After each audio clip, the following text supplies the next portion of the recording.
Stan Mallow, your host on Paranormal Yakker. My special guest on today's show is Ron James, one of the world's leading voices in the UFO UAP Disclosure movement. He's director of media relations for MUFON, the Mutual UFO Network, one of the oldest and largest civilian volunteer organizations dedicated to investigating UFO UAP sightings. And I'm proud to say I've been a long-time member of it. Beyond Ron's media duties with MUFON, he's an award-winning filmmaker and documentarian known for his projects covering the UAP phenomenon, such as Accidental Truth, UFO Revelations. I'll be talking with Ron about the long-awaited sequel to that film, Accidental Truth, Next Beyond UFO Disclosure.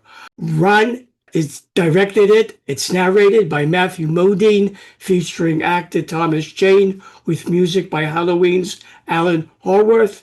It's sure to be this year's go-to UFO UAP film, right along with Steven Spielberg's Disclosure Day. Ron James, welcome to Paranormal Yakker. Thanks for having me on. That was a long intro. I'm listening to it and I'm like, wow, that's pretty cool. Oh, wait a minute, that's me. Oh, cool. Do you, Ron, recall when you first found yourself being drawn into the UFO UAP phenomenon, and what event or events triggered something in you which motivated you to go full throttle in exploring the UFO UAP universe? Yeah, that's a great question. And for me, I was always interested in the topic. I've always been a fan of the paranormal, just even growing up, just as a armchair aficionado, I think you might call it. I was very moved by Eric von Daniken's Chariots of the Gods. It was literally, even to this day, the only UFO documentary that ever made full theatrical, and was one of the biggest movies of all time. And, that got me interested as a kid.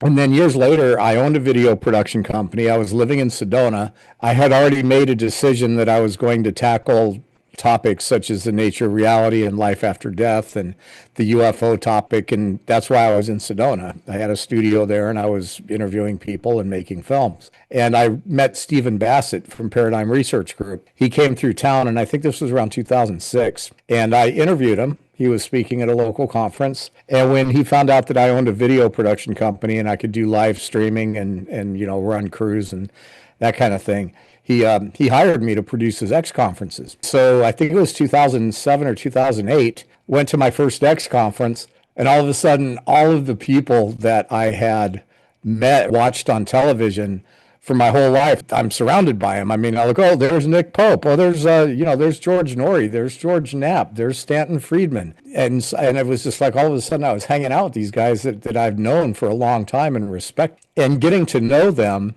it really opened my eyes to how dedicated most of the people in our field are, and how we are really still dealing with the biggest deception ever laid out for humanity.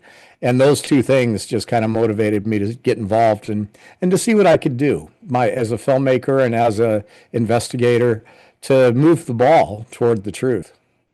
How easy or difficult was it for you, Ron, to get so many rock stars of the UFO UAP community to participate in your documentary? Yeah, the new one's got pretty much everybody. I think there's 25 people in it, which is kind of a no-no for documentaries, but I don't make things that look like other people's work. So I wanted to do something unique. Well, I've become fast friends with a lot of them, and I have a good reputation in the field, which is hard to maintain in this rough and tumble environment. It's all based on personal relationships. You're just asking. Some of the people that I have interviewed, I had to fight really hard to get. I had to just never stop trying, and other people just will sit for me over and over again. Nick Pope, Richard Dolan, both have been very good to me over the years, and of course I miss Nick terribly. We were friends. So yeah, it's just a matter of putting out good product, putting out product of integrity, and maintaining your reputation, respecting the people that you're interviewing. Your film, Ron, shows civilian efforts have been the driving force behind the disclosure process in Washington, D.C., and it has been done in unprecedented, little-known ways. Can you share one or two of them? Yeah, that I haven't heard that one before. Did you get that from something? Did Dan write that? It might have been a combination out of me. A lot of this is me. Well, you know what? That tells me that you're familiar with the material. That's great. Thank you, Stan. Yeah, we were able to, as media relations director for MUFON, that opened a lot of doors. We had a lobbying firm in Washington, D.C., very talented lady named Jessica Taco that ran that. And she got us meetings with over 300 meetings with sitting members of Congress and staffers. We were behind the scenes doing this work. I was watching on TV and I'm watching on films all these people trying to make it like there's some big shot in Washington, D.C. And frankly, Stan, it's not about that at all. You're not out there to prove to the world that you could talk to a congressman. You're out there to get down in the nitty gritty and go behind the scenes and make things happen. We didn't talk a lot about what we did, but we did quite a bit. We were able to influence legislation. We were able to brief. In fact, we still brief Congress every quarter with our summaries that is read by the intel committees. Yeah, we were able to go in there and make a difference. One of the things that I put in my new film is a lot of times I get asked, do the people in Congress know what we, the UFO community, know? It's a good question because we know that members of the military are going into their offices and telling them things. We know that, they're getting certain information, but are they hearing from the UFO community? I answer that question in the new film because it shows an actual briefing where I sat down with Congressman Tim Burchett and others and told them what a regular UFO investigator would tell them. We told them about Roswell. We told them about the reverse engineering programs. I told them about Leonard Stringfield's work and all of the legacy program evidence that there is. Yes, I make it very clear to the world that somebody told these guys because I did. UFO experiencer Bennie Foggin saw anomalous metal debris fall from a saucer-shaped spacecraft flying over his house. He retrieved it and eventually gave it to you. You, in turn, handed samples to the U.S. government. However, the results given by the government did not match your tests. In what ways, Ron, did your tests differ from that of the government? Yeah, it's very interesting. This material has been tested numerous times. I'm not the first person who's had my hands on it. There's a Discovery Channel show featuring Mark Barrow where they tested it, and it came back as an anomalous alloy that was manufactured, but they couldn't tell how. The government's results were, hey, it's a piece of scrap aluminum. It's absolutely nothing. At the same time, we had a professor at a university doing research on it, and he says, well, I mean, it's certainly aluminum based, but I can't figure out why there's certain elements in it. And the other thing is there's elements to it that seem to have almost a ceramic quality. And then he began to question whether or not Oak Ridge Labs, who tested for Arrow, did as thorough a test as they should have. We have that. And then there's other tests that have happened. Lou Elizondo and Tom DeLong actually went to this guy's house and got the sample of the material. He never could get a straight answer out of how it was testing. We know that it went to Hal Puthoff. We know that it went to Gary Nolan. We know that Jacques Vallée had some of it for a minute. But none of these guys are willing to say, yeah, this is the exact test results, and here they are. The story about this metal, did it come from a flying saucer? That's what Benny says. But to me, that's not the story. The story is how this guy has been impacted by this, and how after being tested so many times by so many government agencies, he still can't get a straight answer about what it is. Even the latest Arrow report, because I took the samples that I retrieved to Kirsten Gillibrand's office and handed them over on the very day that Arrow was having its new hearing in Washington, D.C., and we were being introduced to John Kozlowski. I think that's right, pronouncing his name. So I was there, and I interviewed Kirsten Gillibrand about Arrow and other things. But yeah, we turned over those samples, and the materials results been published by Arrow.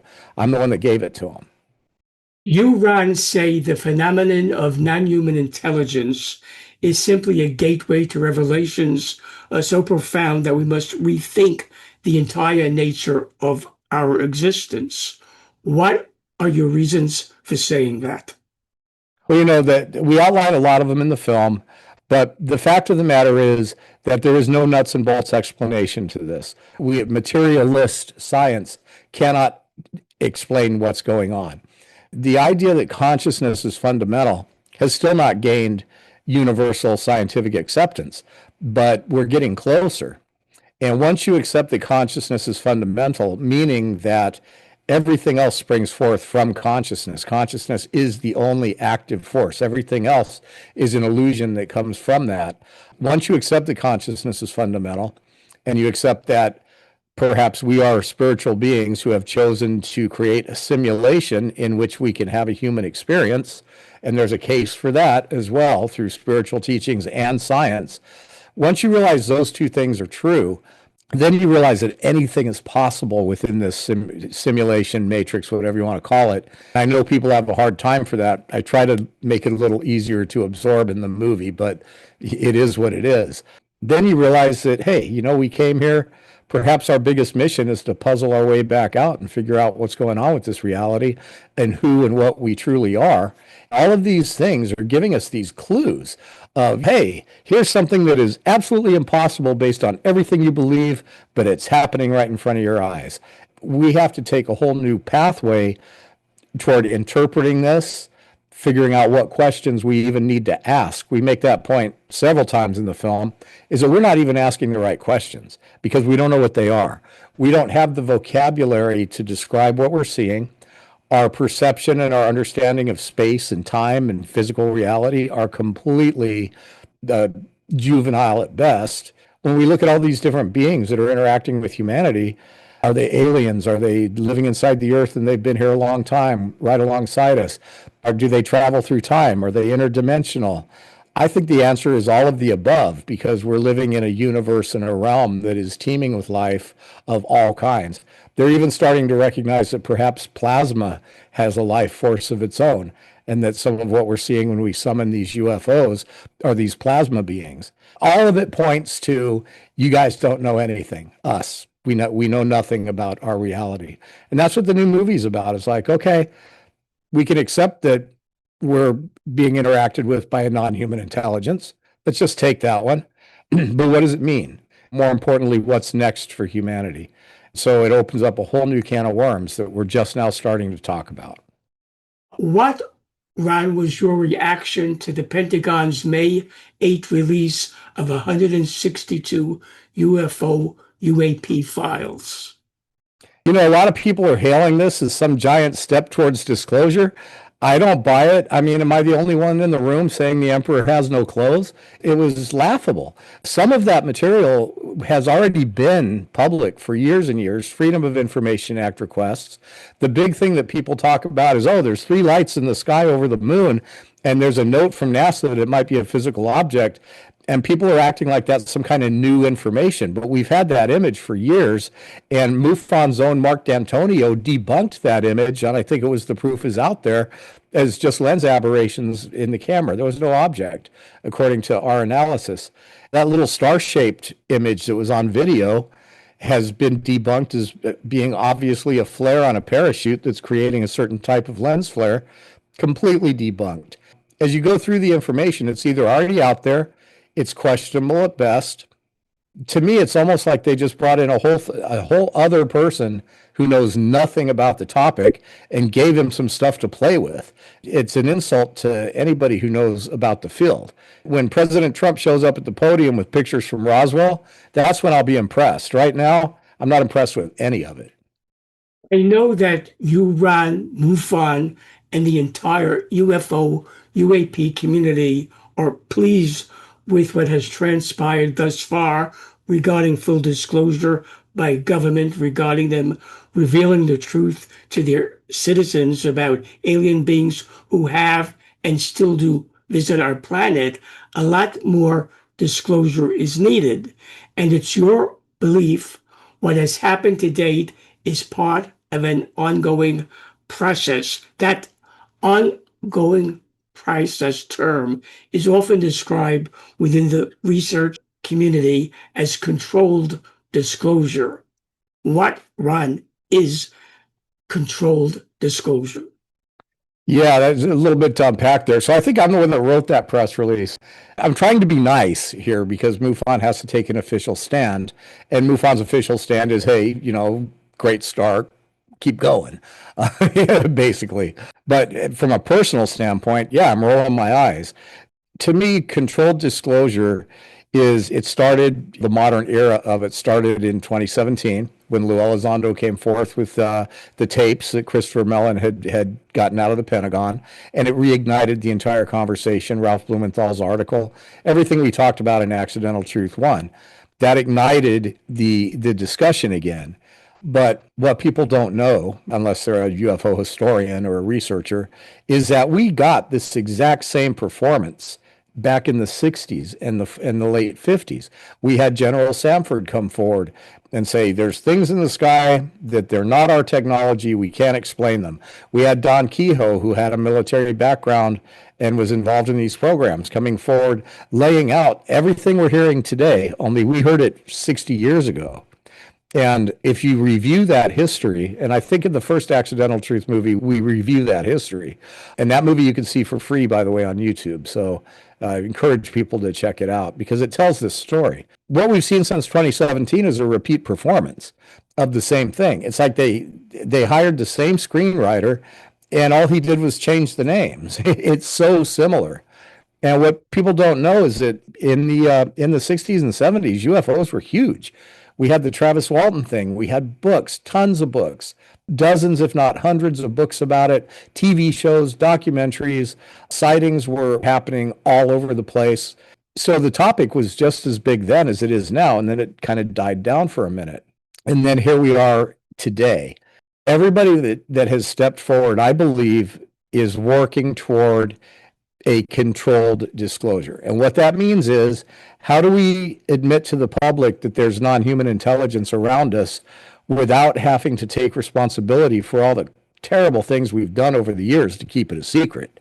Incorrect distribution of technology and opportunities from technology, the actual what could even be crimes against humanity that need to be addressed. If you are in possession of a power source, like what powers these crafts, that could make a box that you put in your house and it powers your house and charges your car, and you didn't bring that immediately to the world because of the obvious financial reasons, that's a terrible thing to have done. I think technology is pushing us to the point where we're not going to be able to continue to deny that there is non-human intelligence, but the people, the government, especially the government and its private industry partners, and these very deep people that are managing this secret, they are going to drag this out as long as they possibly can, and they are going to tell us as little as they possibly can. I believe that we will never get the whole truth admitted lock, stock, and barrel by government. And so when we say controlled disclosure, yes, they are drip, drip, drip the information, and they're taking their time. It's been almost 10 years since Lou Elizondo stepped forward. And what have we got? I mean, we're just now starting to get more videos that don't really prove anything. 10 years is gone. How much longer is it going to take? A number of people who appeared in Accidental Truth Next Beyond UFO Disclosure did so at great personal sacrifice, especially the brave whistleblowers. But the bottom line is they did come forward. Were there any people you approached who declined to be in your film for that reason? They did not want to suffer the consequences they might have to endure if they did. Well, anybody who saw the first Accidental Truth film knows that I don't play around with keeping other people's secret. If I'm sitting in a room with you and we're 5 feet apart and I know you know something I want to know and my viewers want to know, I'm going to dig for it. And so that kind of disqualifies me for it because people have heard that. So yeah, Tim Gallaudet turned me down. Carl Nell turned me down. A few people, because I'm not here to make friends with people. I'm here to get information that I can share with the public. And I'm certainly not, obnoxious or dishonest or immoral in the way that I do that, but I'm after the truth. Some people have been good sports about it, and some people will avoid me with a 10-foot pole. After Accidental Truth Next comes out, I don't know how many people are going to talk to me anymore. But at some point, I got to say, well, I've already said everything I have to say anyway. But yeah, what has happened to so many people in our field, and I'm not going to name names, but it's other filmmakers and it's investigators and it's podcasters. They get pulled into a room one day and they hear the thing that says, look, I'm going to tell you something, but you got to keep it to yourself. This is not information to go public. And as soon as they agree to that, then they have signed into this controlled disclosure. They have made themselves part of the narrative, not part of the solution. And my answer every time I've heard that, and I've heard it a lot, is to just look at the person and say, then don't tell me. I do not want to carry the burden of your secret.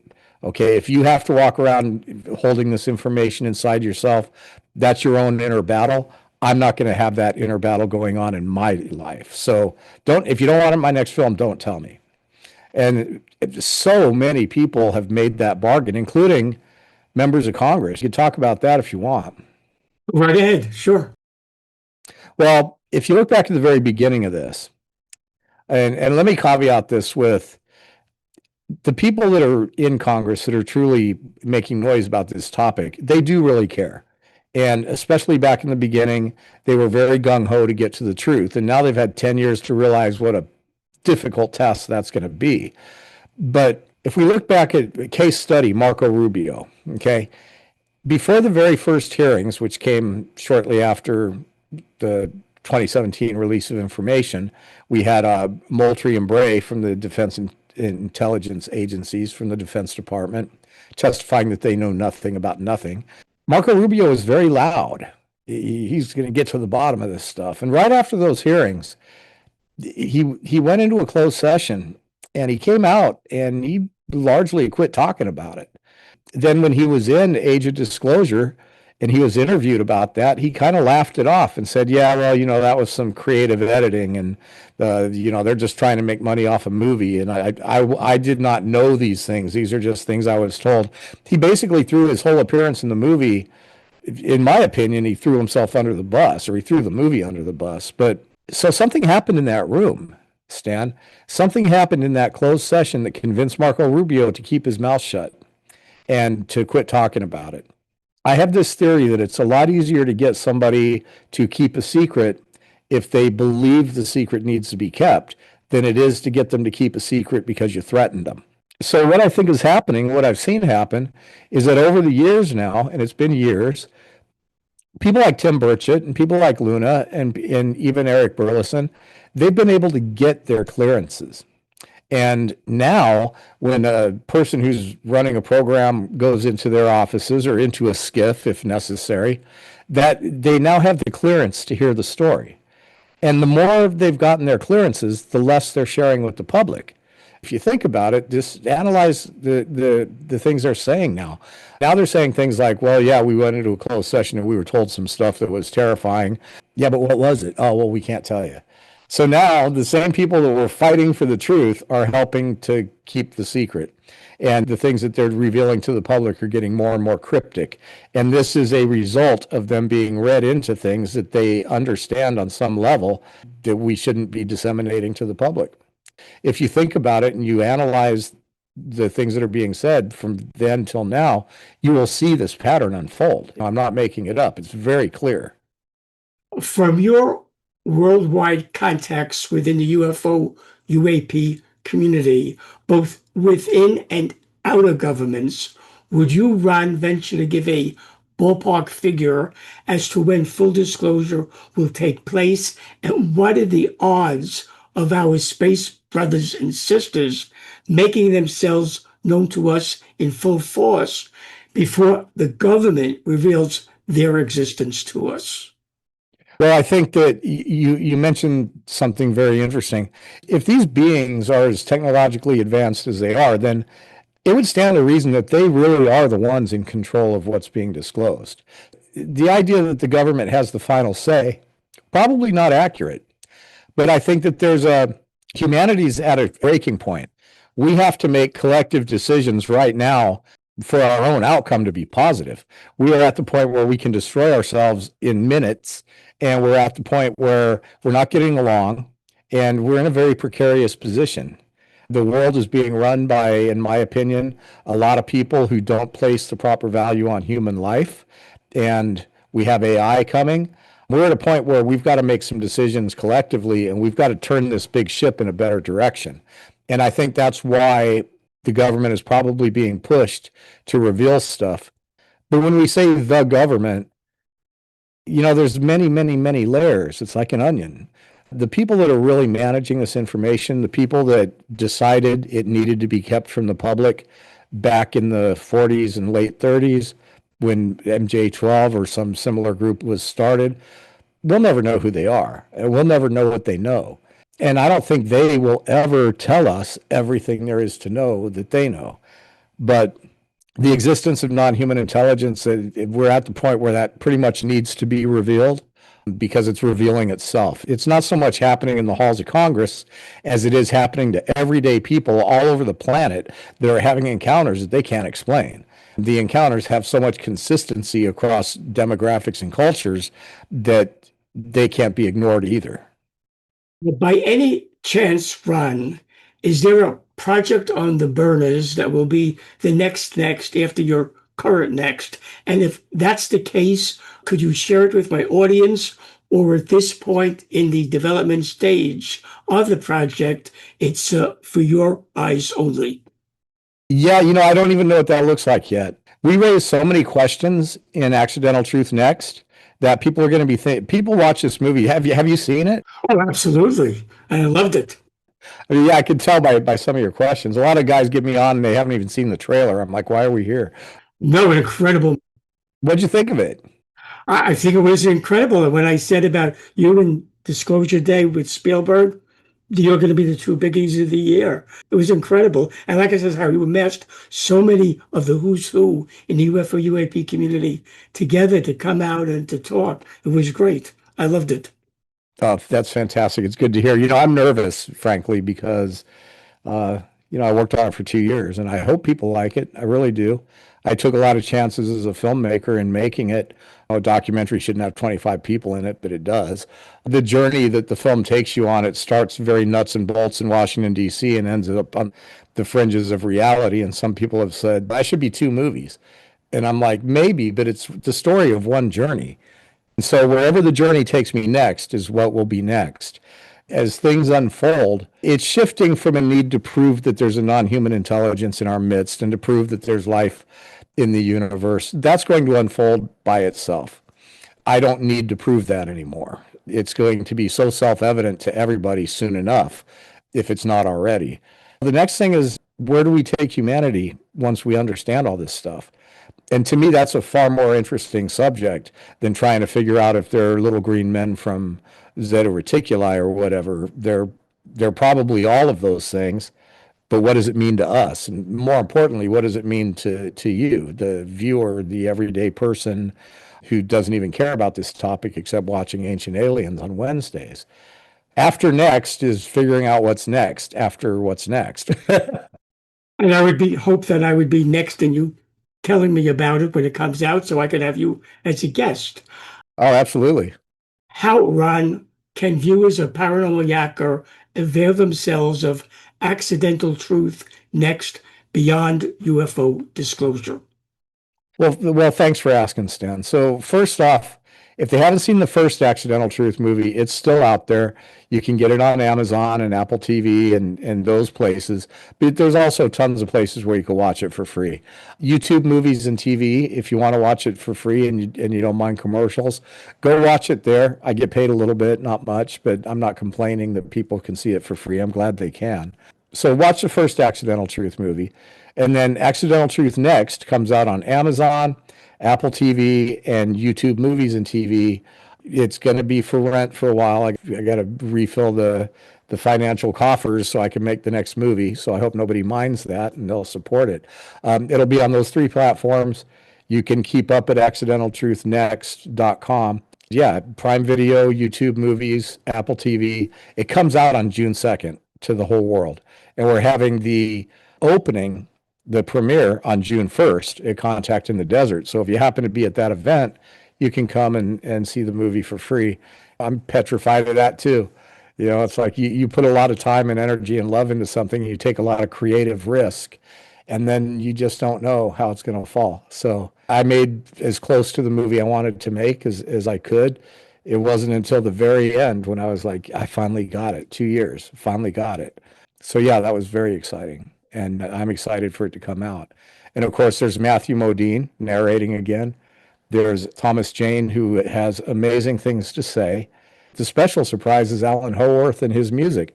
I got the guy that wrote the music for the Halloween movies and Escape from New York and They Live and Christine, did the entire soundtrack. And Sony Music is actually going to release the soundtrack. So that's pretty exciting. Ron James, I thank you for being my guest on Paranormal Yakker. It's been a super great experience yakking with you.